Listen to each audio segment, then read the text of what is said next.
Hello, welcome to Local Edition. I'm Leslie Leyton. The city of Anaheim is looking at expanding its convention center. Built in the 60s, improved in the early 2000s.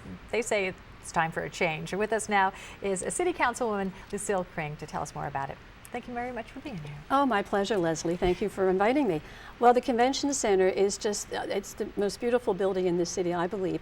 And we compete with San Diego, Los Angeles, and San Francisco. We are the largest west of Las Vegas, but since we have not expanded the convention center since the early 2000s, they are nipping at our heels. They have expanded, each and every one of them, over the years. So it's time for us to get in the game and start the expansion.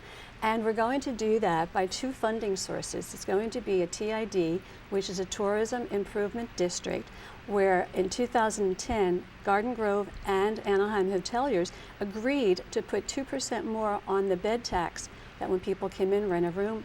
Our bed tax now is 17%. It's probably the highest in the country.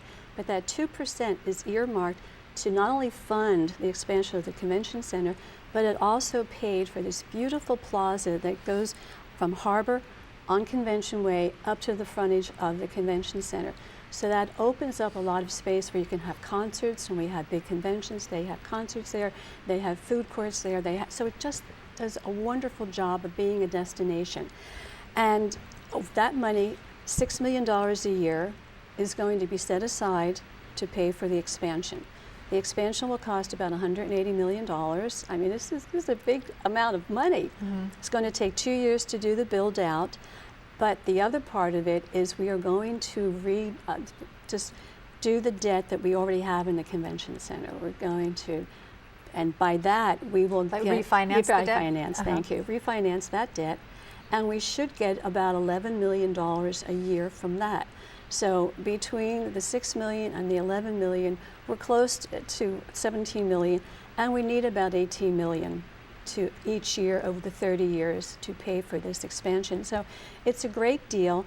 Bigger conventions, more the medical, the high-end conventions, and it's not the exhibition space that they need, really. That was in the 80s. Now they need meeting rooms because everybody has to take their continuing education, and we just do not have enough meeting rooms. And that's where we're going to focus. We're going to come in with 200,000 square feet of meeting space. So that is going to put us still the biggest convention west of Vegas, and it's going to also help the four-star hotels that are coming in, because these people want to stay in a really nice hotel, and we're losing them to Newport, to Laguna, because we don't have four-star hotels except on the Disney property. Yeah, people have come to expect an experience when they go to a destination for a convention. They want to have not only the convention center facilities, but also that like city walk type of experience. And they want to have a cohesive feeling for a city that they're visiting.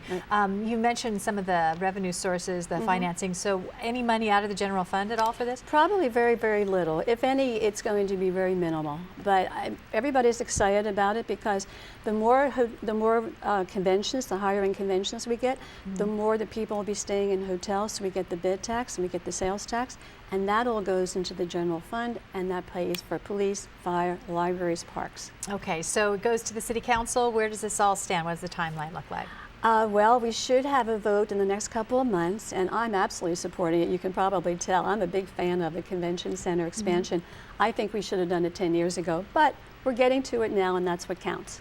Okay, thank you very much, Anaheim City Councilwoman Lucille Kring. Thank you so much, Leslie. Good to be here. We're glad you were here. You can always check out additional local editions on YouTube or on demand, Channel 1. I'm Leslie Leyton.